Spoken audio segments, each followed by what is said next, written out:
What's going on, everyone, and welcome back to another episode of the Gamecite Chronicles, the console gaming podcast where we sit down each and every week to talk about our favorite hobby, video games.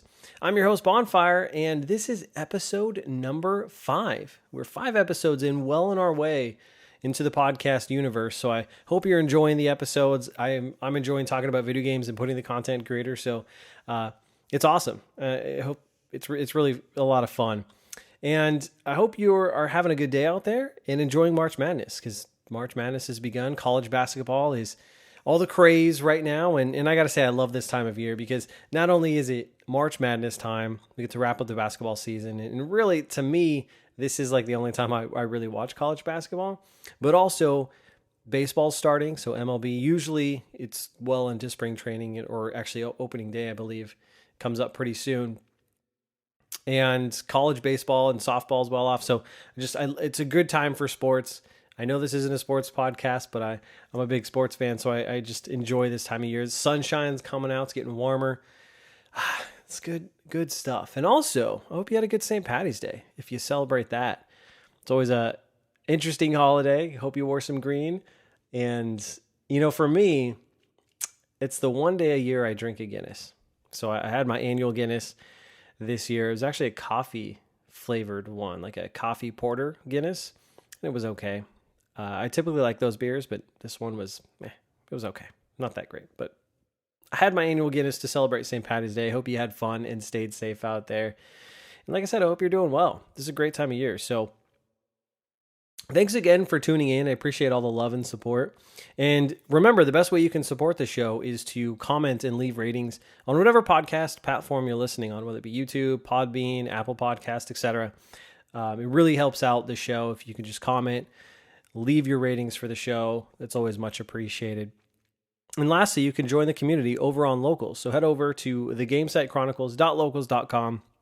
That's where I'd like to foster a community of y'all, and we can talk video games over there. Locals is a really cool platform. I highly encourage you to check it out, and I'd love to see you over there. And then lastly, don't forget to follow us on Twitter. @Gamecite Podcast is the handle. You can check us out over there, where we tweet out this show, but also occasionally chat about video games over there. Now, before we dive into some of the meat and potatoes of this week's episode, Beetleboy428 left us a comment over on YouTube on the Dark Souls episodes, 2 episodes ago, that I wanted to share because I thought it was a good one. He says, "It's funny how similar our Soulsborne experiences are. I played Dark Souls when it first came out, couldn't beat the first boss, and didn't touch the series again until a few years after Bloodborne's release. Fell in love with it, and Bloodborne quickly became my favorite video game of all time. Went back and played all the other Soulsbornes in reverse, starting with Sekiro and finishing with Demon Souls. Elden Ring is good, but it unfortunately falls lower for me in my personal rankings of From Software games. I usually like open world games, but something about it mixed with Soulsborne formula hurts the experience. The map is so big but empty and too few NPCs.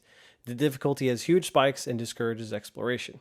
Hopefully, as time goes on, I learn to appreciate the game more. Some Soulsborne games are a slow burn like that." And Beetle Boy, I gotta say, I appreciate the comment. Thank you for tuning in to the episode. Hope you enjoyed it. And it's awesome to see how other people have kind of encountered and come across these games and really learn to appreciate them. And just, like I said, I think the order in which players experience Soulsborne games has a huge impact on their preferences and their taste as it relates to Soulsborne games. So it's really cool that we kind of had a similar story there. I appreciate you sharing that experience. And while I did reply, I'll kind of repeat myself. I haven't played Elden Ring yet. I'm still trying to get through Horizon. We'll get on into those details here shortly. But I'm still kind of media blackout mode for Elden Ring. Like we said, I've heard very, very good things about it. I'm excited to dive into it, but I'm just not there yet. So hopefully you do come around to Elden Ring. Sounds like everyone else is. But nonetheless, that's okay. If Bloodborne's still your favorite game, Bloodborne's still your favorite game because Bloodborne is freaking awesome, and there's nothing wrong with that. Now, for this week's show, the main topic I wanted to dive into is Square Enix. I wanted to talk about Square Enix and kind of just ask the question, like, what's going on over there? But before we get into that, there is actually one news item I wanted to touch on that happened this week, and that's about Monster Hunter Rise. So they shed a small showcase, Capcom did, for Monster Hunter Rise, their Sunbreak expansion pack, which they gave it a release date. So it has a release date of June 30th, 2022. So perfect time for summer. This expansion is going to have new story, new base, locales, monsters, etc. Kind of what you expect. Seems like it's a pretty massive expansion. They also said there's going to be a physical version that includes the expansion, so you can look forward to that for all you physical game collectors out there like myself. And the most exciting piece of this, and really one of the reasons why I wanted to touch on it, is because they announced 3 new Amiibos that are going to come out alongside this expansion. And for those of you that don't know, I am a big Amiibo collector. I love Amiibos. I have, I think, all but maybe 4 of the US released Amiibos. And if I did video, which maybe at some point we'll do videos, but you can see it in my background here. They're on my shelves, and that's my background in my office. And I don't know what it is, man. I love Amiibos. I love collecting them. It's a terrible hobby to some because they're so damn expensive, but what can I say, man? So the 3 new Amiibos they're coming out is Canine Malzeno Palamute. And again, if I'm butchering these names, I apologize. But then you have Malzeno, and then the feline Malzeno Palico. And I gotta say, they look really dope. It's got the red aesthetic that the Sunbreak expansion is going for, and the Malzeno, like that dragon looking thing, which looks so awesome. And even the armor sets that the Palamute and Palicos have in these Amiibos just look so fantastic. Like, these are awesome looking Amiibos. I don't think they've gone on sale yet, but I'm surely going to pre-order them. I'm picking those up. And I got to say, I'm excited for this expansion. You know, I'll get into it here in just a little bit more, but Monster Hunter is a series that I've really wanted to get into. But nonetheless, I thought that was really cool. I wanted to touch on that, mostly because I'm excited about the Amiibos. But if you're excited for it, let me know what you think about Monster Hunter Rise Sunbreak. Now, before we get into Square Enix, there's one other segment we got to get into, and that is the weekly staple of what games have I been playing. And this will kind of be short and sweet because I've just still been playing Horizon Forbidden West. Nothing too new to report. However, I do want to say, as I've been playing this game, I think I'm well over 40 hours now. And I got to say, I've been getting a little too distracted with side quests, and I kind of reached a point where I was like kind of slowing down with the game and, you know, contemplating like, do I kind of want to set it down for a bit, maybe, just because I was getting some of the side quests. I was spending so much time doing side quests because I get obsessed of trying to, almost like a completionist in me, that I put the story off. And that's kind of what I did. And then I was like, you know what? No, I'm going to go do a few of the story missions. So that's what I kind of spent my time over the last couple of days doing, is I'm just going to progress some more of this main story. And that's gotten, it's good. I can't wait to see this is how it's going to play out and all that jazz. So I've decided to kind of dedicate that, as well as you can create jobs for yourself. So if you need certain parts or items from the robot dinosaurs to kind of level up your gear, you can create a job for yourself, and it'll kind of show you where to go get that. So I've been doing that too, because I wanted to upgrade some of my gear a bit, and I've been enjoying that as well. So I've kind of spent my time doing that, and it's helped kind of reinvigorate me and get me back into this game. And actually, I kind of want to go play it right now, but we're recording the podcast, so that's what we got to do. And then I know I touched on the Monster Hunter Rise Sunbreak, but because of that, I want to get back into Monster Hunter Rise. When that game came out, I told myself I'm going to actually play this game, because I've never really played a game until Monster Hunter World. I dabbled a little bit on the 3DS ones when they had demos for those, but I never really understood it, and I still don't understand these games and just how deep they are. They seem they've always been overwhelmed by it. Monster Hunter World was very approachable in that, and I liked that. It's a really good game, and I just kind of I enjoyed my time with it. I just kind of fell off of it. Got distracted with something else. So that's why I never really beat it. Though I would, that's another one, I'd love to go back to at some point. But with Monster Hunter Rise, I told myself, okay, when this game comes out, I'm going to just try to play it from the get-go, not come in late, and just dedicate some time to it. And I played it for a good little bit, maybe 15 hours or so. And, it's fun. I would say it's just as accessible as Monster Hunter World, which is one of the reasons why I like it. But again, I got distracted and kind of fell off, and I've kind of come back in and out. since its release every now and then. But I want to get back into it because I do want to play the DLC, the expansion, and I don't know, there's something appealing to me about the Monster Hunter series. It's just it I don't know, it just looks awesome. A lot of people really enjoy it, and I want that sense of enjoy. I don't know.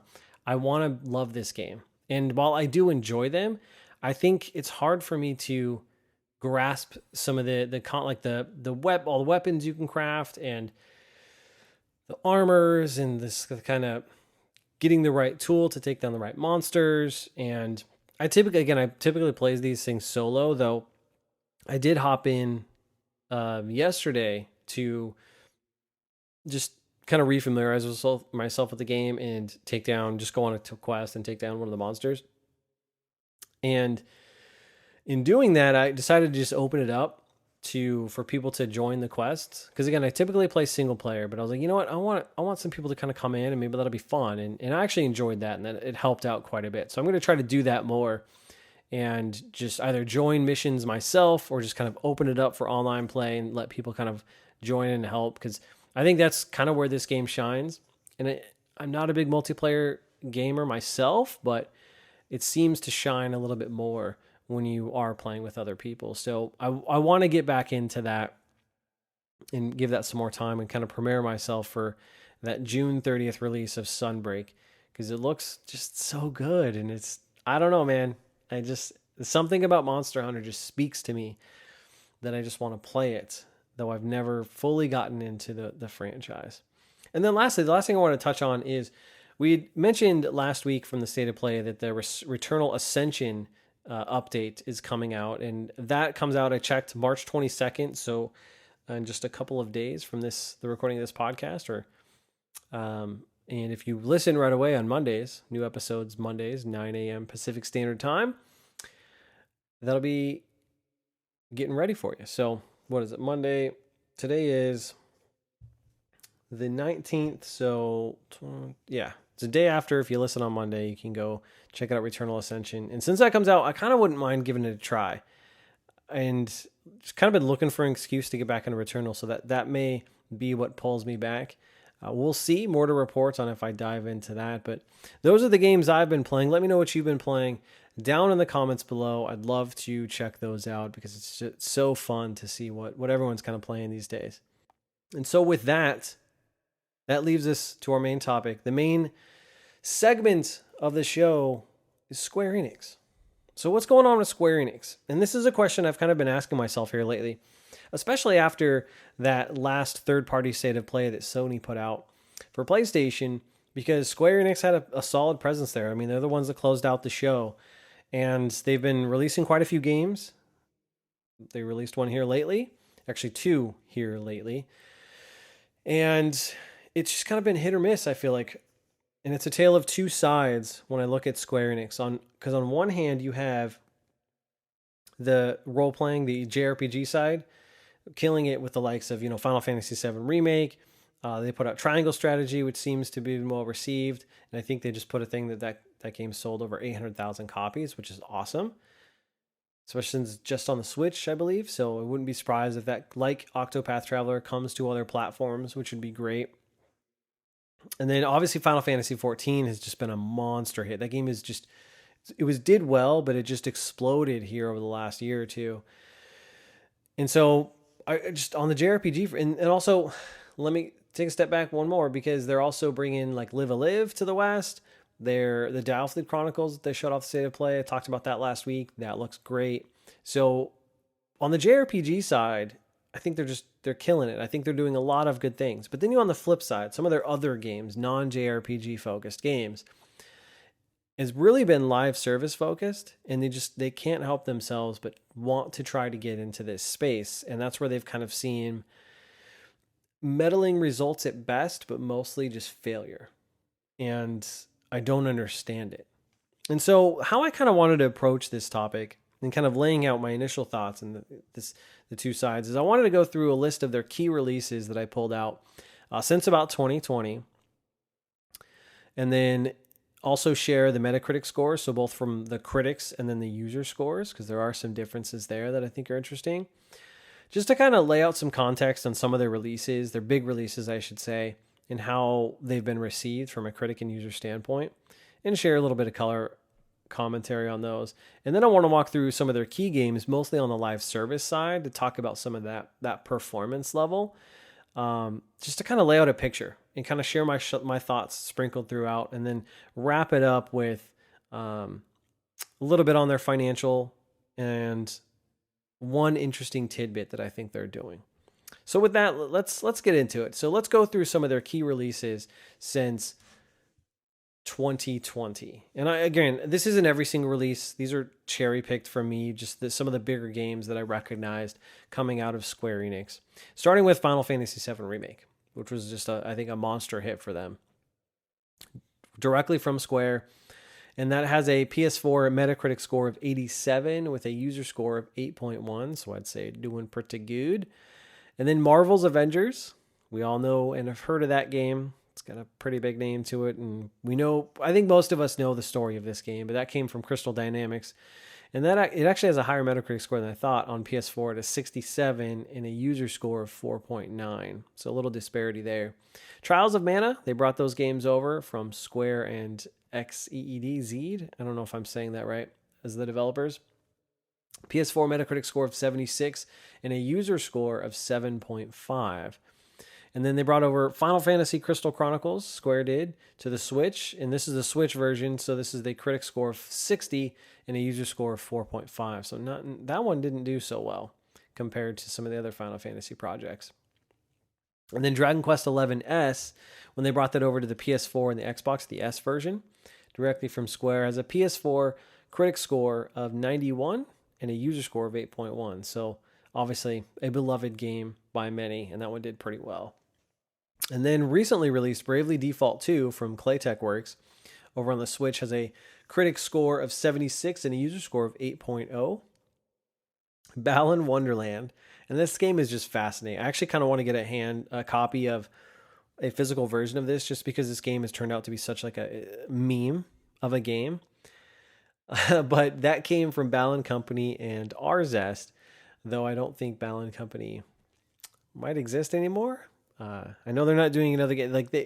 It's a kind of an interesting story, and maybe a topic for another day on that game. But it just, not so good. That is a PS4 critic score of 44 and a user score of 6.3, which I was actually surprised by. I've never played the game myself, but having heard so many really bad things about this game, such as there's just one button to press, but every button is mapped to the same action. And it also, I've heard it has like a reverse draw distance, in which as you get closer to something, it gets blurrier. And I'm just heard it's not a good game. But I'm surprised on that user score. Very interesting there. They recently remastered Saga Frontier, Square did, on the PS4, has a critic score of 77 and a user score of 6.3. So it seems like. And then Outriders, which was kind of a big one from People Can Fly, has a PS5 critic score of 73 and a user score of 5.8. I was kind of interested to see that lower user score, but I kind of have an idea why. We'll touch on Outriders here a little bit later. Nier Replicants, version 1. Etc. That kind of remake from Toy Logic has a PS4 Metacritic score of 8.3 and a user score of 83 critic score, user score of 8.5. They brought over Legend of Mana from Square. Has a PS4 critic score of 72 and a user score of 6.6. So it's a little lower than I would have expected. And then Neo, The World Ends With You. Really interesting game. Never played those. From Square and HAND as the developers. PS4 Metacritic score of 80 and a user score of 8.3. So I think that one did fairly decent. Life is Strange, True Colors from Deck 9. PS4 critic score of 83, user score of 6.9. Guardians of the Galaxy from Eidos Montreal, which I think is a fantastic game. I really enjoyed playing that. I played that kind of over the Christmas time frame, and I got it on Black Friday. Has a PS5 Metacritic score of 80, a user score of 8.6, and I would agree with those. I think it's a really, really good game. And, while we're here on this game, I think I think this game is fantastic. And I think one of the things that I liked about it so much, I mean, the gameplay is serviceable and it gets better as you kind of progress through the game and get more abilities and kind of use your team more. But I think what makes this game stand out is the story, the writing, and the characters. I think they're just so well done that I think you could make an argument that the characters are more like, well, better done than what we've seen in the movies. Like, I don't know, just the banter between them, the dialogue doesn't get old. I think they did a really, really good job. So I think that's a really good game. But I digress there. Final Fantasy XIV, the Endwalker expansion from Square, has a PS5 Metacritic score of 90 and a user score of 9.1. And that game just baffles me. But more on that. And then, let's see, they got Babylon's Fall, which just recently came out at the beginning of this month, has a PS5 Metacritic score of 42 and a user score of 2.0. And we'll touch on that game here shortly. Triangle Strategy from Art Dink and Nechubiori. I don't know if I'm saying that right, but that came out to the Switch, has a critic score of 82 and a user score of 8.3. Seems to be doing well. And then Chocobo GP, or Chocobo as some say, from Eureka, came out on the Switch, has a critic score of 65 and a user score of 1.9. That's wild. That is very, very wild. And I think there's been some controversy around that game, though I'll be honest, I haven't looked into that too much. And then recently released Stranger of Paradise, Final Fantasy Origins from Team Ninja, has a PS5 as of yesterday, which would be Friday, has a PS5 Metacritic score of 72 and a user score of 7.1. And then they've also got some other games coming out. I've talked about it before: Dialfield Chronicles, Valkyrie Elysium, Star Ocean: The Divine Force, Chrono Cross Remaster, that coming out, Live a Live, which I'm very much looking forward to, and then Forspoken also coming out. I'm pretty sure all those games are slated for this year too. So it's just really interesting because you see some peaks in here with Dragon Quest at 91, Endwalker at 90, and then some valleys at, Balan Wonderland 44, Babylon's Fall 42, and then quite a few games in the 70s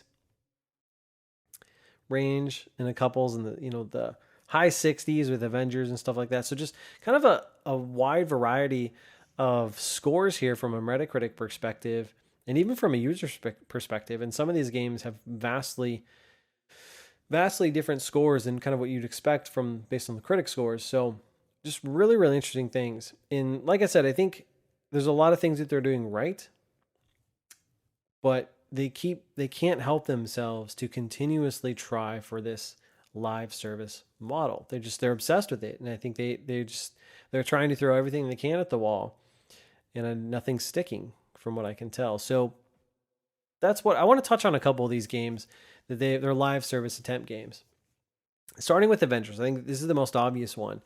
And as of November 2020, it was reported by Video Games Chronicle, Avengers lost approximately $67.1 million.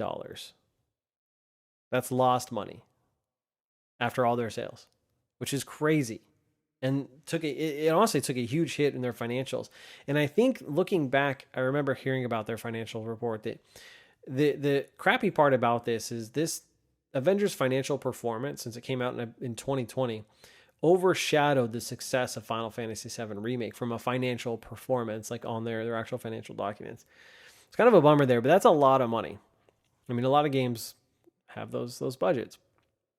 And the interesting thing about it is, from what I've heard, and I've not played this game, I'll be honest there, but I've heard from quite a few people that this game actually has a decent single player. Like, it's a decent story, it's a good single player game, and from what I've seen, like, I can see that. It's funny because it almost kind of fits into, PlayStation's first party single player games, where it's kind of this third person action adventure game. But then they've just shoved in all this like looting, this leveling system, this kind of grinding, and this kind of live service model stuff that just doesn't seem to fit. And I think that the main thing with this game, at least from what I've gathered, is that you have what could have been just a great single player game. I would say like the likes of Guardians of the Galaxy, right? Where you just focus on that, tell a great story with these beloved characters, and tie it in with the movie. I mean, this game came 2 years late after the first Avengers, like Avengers Endgame, I think it was. So a little bit kind of lost on that there, but it's a really interesting. And this game, I mean, having lost so much money, it's kind of sad. But the other thing I'll point out too is it did eventually come to Game Pass on September 30th, 2021, and so people have enjoyed it there. And I do want to try it just to see kind of if what I've heard is true. Like if I think it's a good single player game, or are the live service elements as bad as everyone says it is. I want to try it out for myself. And I did pick it up, I think last year around Black Friday time, because I got it super cheap on the PS5. But they're, Crystal Dynamics and them, they're continuing with this game. They put out several DLCs, DLC characters and some expansions and stuff like that. So like the Spider-Man, though I've heard that's a really terrible version of Spider-Man in the Avengers game.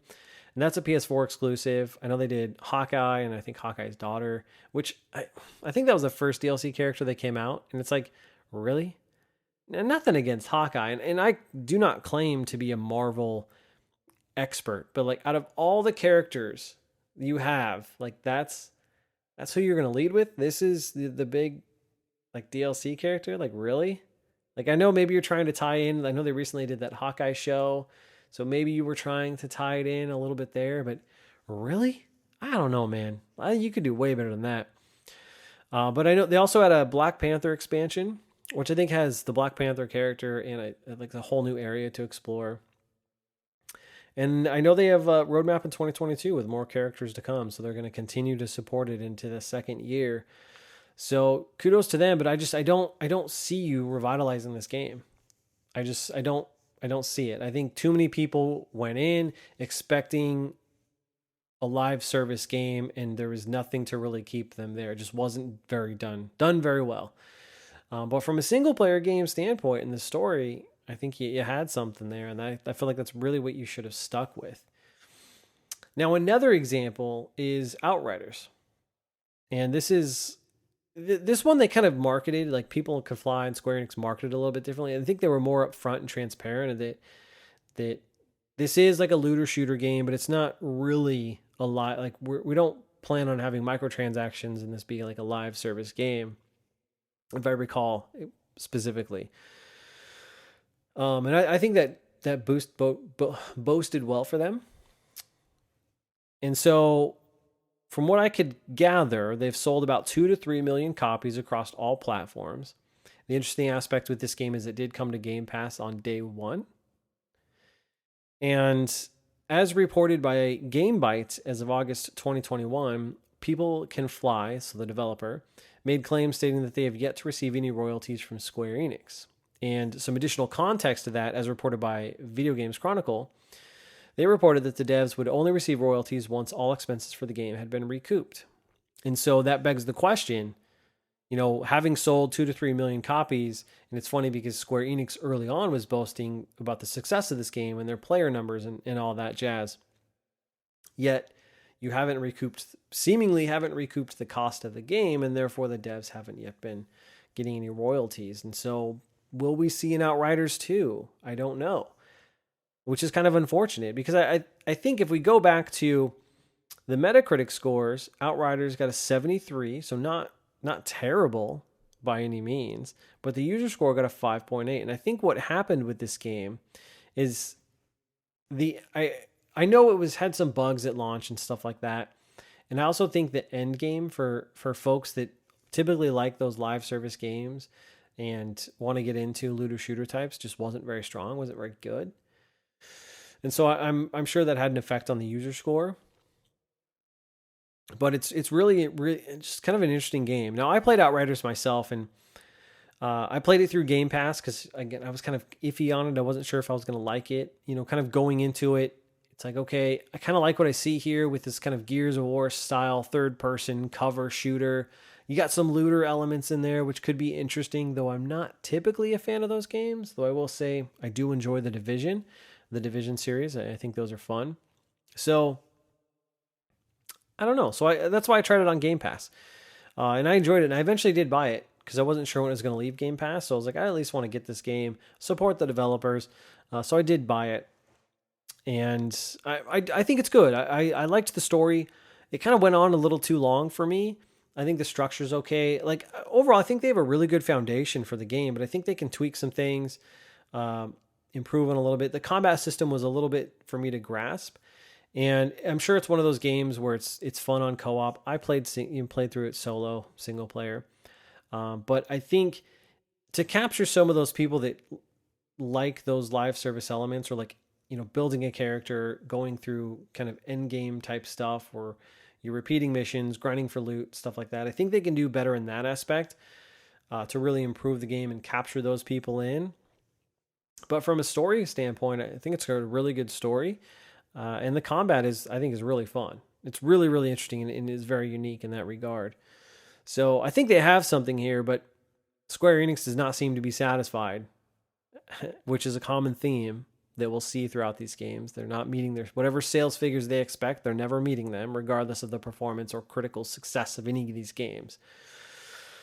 And I think the other kind of wrench in this with Outriders is that there's kind of a debate on whether Game Pass has affected its sales. Now, unrelated to Outriders, I know Microsoft has come out stating that Game Pass users actually buy more games than non-Game Pass users, though I'd love to actually see the numbers and I'd love to see that analysis from my own standpoint. So, I with its 2 to 3 million copies sold, who knows how much they got from a Game Pass perspective to get it on their day one. I think you can kind of go either way about its effect on the sales in this game. So like on one hand, I think with Outriders, you could say Game Pass helped it get it into more people's hands. Like myself, I'm a perfect example of this, where I wouldn't have tried the game without, Game Pass. But on the flip side, how many people didn't buy the game because it's on Game Pass? And did the money that Microsoft fronted Square Enix and People Can Fly equate, or maybe even is more or less than what they could have gotten in sales from those people? So I really don't know. I think Game Pass is really, really interesting. And, I do want to have an episode where we dive into Game Pass, because I think a lot of people are missing the point about the potential effect on the video game industry that Game Pass is having, as well as the effect it's having on consumers. So we'll save that topic for another one. But Outriders is a really, really interesting one. Now, next one I want to briefly touch on Guardians of the Galaxy. And I want to touch on this one because it's another case where, again, I think it had good critic reviews. A lot of users are enjoying it, myself included. I think it's a great game. It was even in some people's Game of the Year conversations. But as reported recently by Game Rant, Square indicated that the game has underperformed its launch sales. And I think even recently they've stated that again, that Guardians of the Galaxy is just underperformed in sales. So it's a case where critics like it, users like it. I think quite a few people have. I couldn't find the actual sales numbers, but I'm sure going into 2022, especially with discounts and stuff like that, it's sold. It's got to. I imagine it's continued to sell fairly well, and it's actually just recently launched on Game Pass. So if you're a Game Pass subscriber, you can check it out there, free of charge with your subscription, technically. But it's just another interesting one where Square just doesn't seem to be satisfied. But I also think with this game too that it suffered from Marvel's Avengers, because I think a lot of people were like, "Oh, here's another Marvel game." The cinematic universe just kind of subconsciously has that this tie between Marvel's Avengers and Guardians of the Galaxy, and so you're kind of asking yourself like, "Oh, is this another Avengers game? Is it going to have live service elements, et cetera, et cetera?" So I think a lot of people associated the two, maybe even on a subconscious level. And I think that had an effect on this game as well, but I guess we'll never know for sure. And then most recently, Babylon's Fall released, and it's had a very quiet release. And a few days before its launch, they came out with a demo, and I was like, oh yeah, I totally forgot this game is even a thing. I haven't really seen too much on it. I've seen zero hype for it, but they released a demo. And so I was like, huh, okay, well, I'll go check this out. Sure, why not? So I downloaded it. I haven't played it, but I've been watching some gameplay, and I gotta say, first of all, it doesn't look very, I guess, next gen. Like the graphics, character models, they just don't look good. Doesn't look like it's running very well.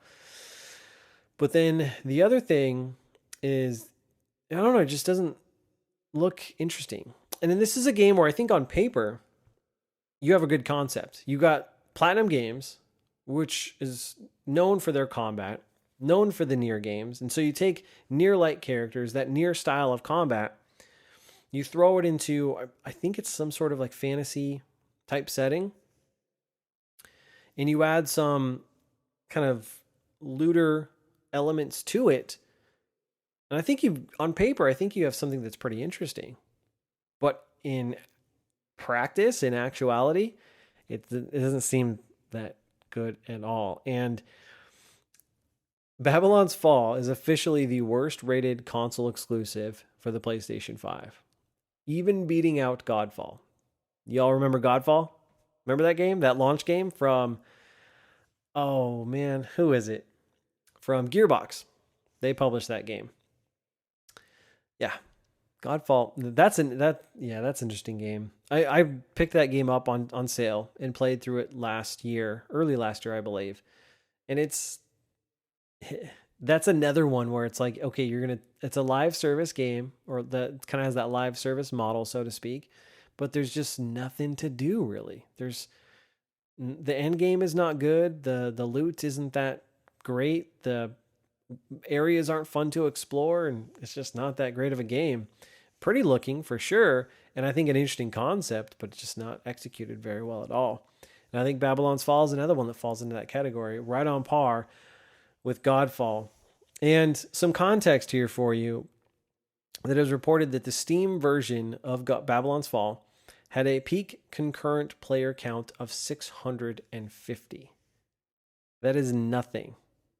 Like nothing. That is terrible. And then you compare that, again, for context, to Avengers. Marvel's Avengers during launch had 28,000.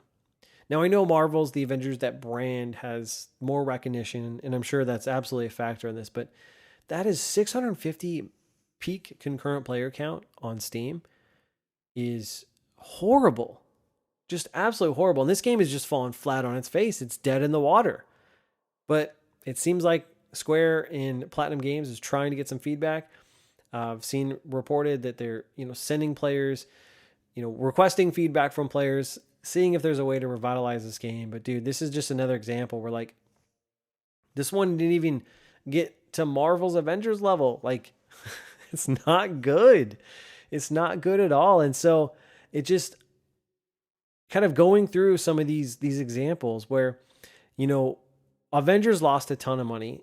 Outriders seemingly did well, but wasn't good enough. Guardians of the Galaxy, again, seemingly did well, but it wasn't good enough. Babylon's Fall seems like straight trash. So it's like, what the hell is going on? Like, and why do they have this obsession with live service games? Why do they keep just throwing things at this? Just keep attempting it.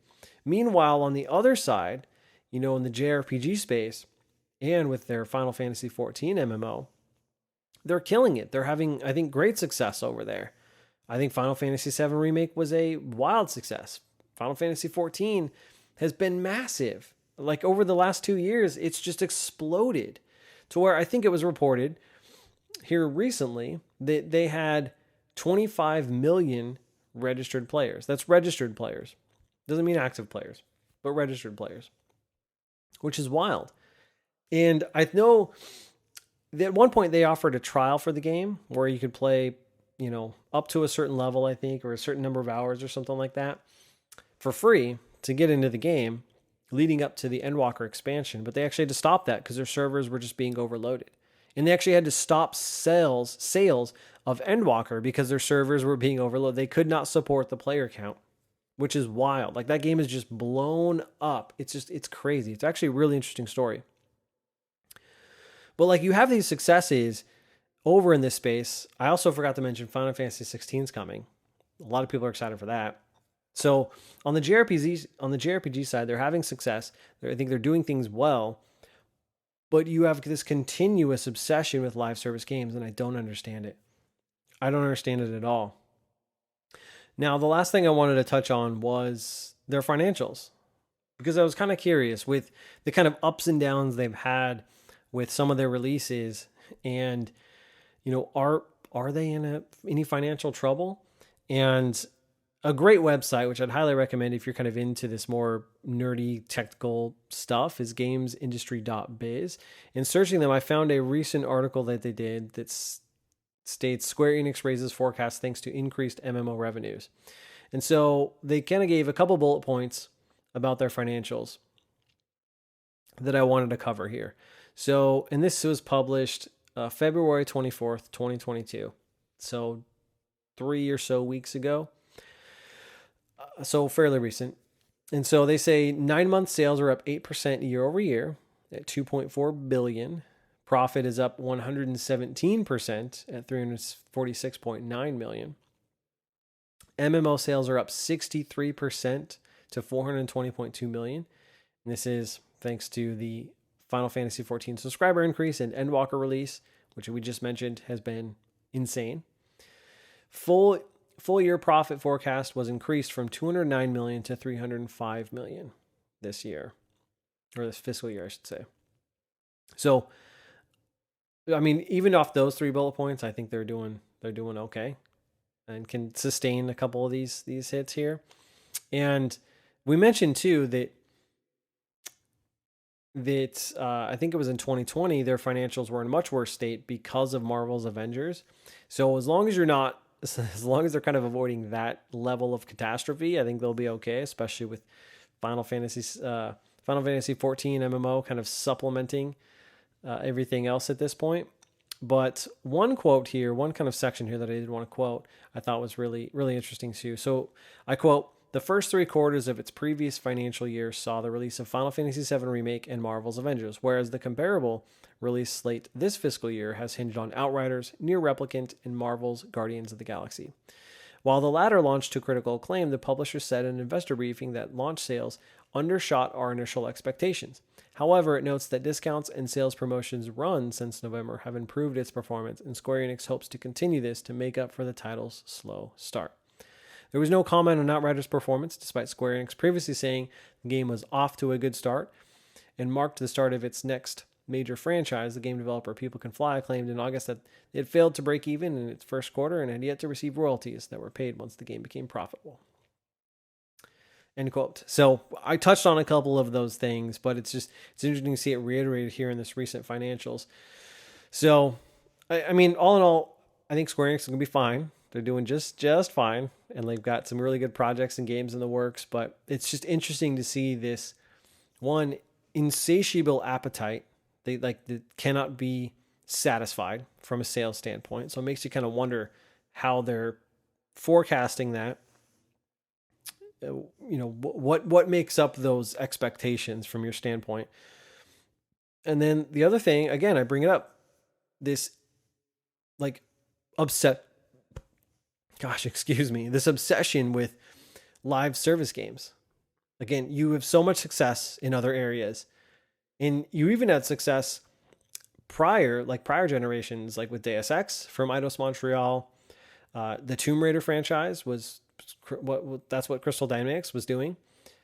Although I think it kind of got worse as it went along, but nonetheless, like that, Crystal Dynamics should be doing third-party action adventure games, like not live service games, clearly. So I just don't understand this obsession. I don't think they should continue with it, but I think they'll be okay from a financial standpoint.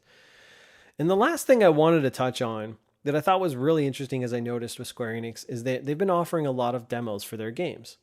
So Avengers had a demo, The World Ends With You had a demo, Stranger of Paradise had multiple demos here recently, and even one here just recently right before launch. Babylon's Fall had a demo right before launch.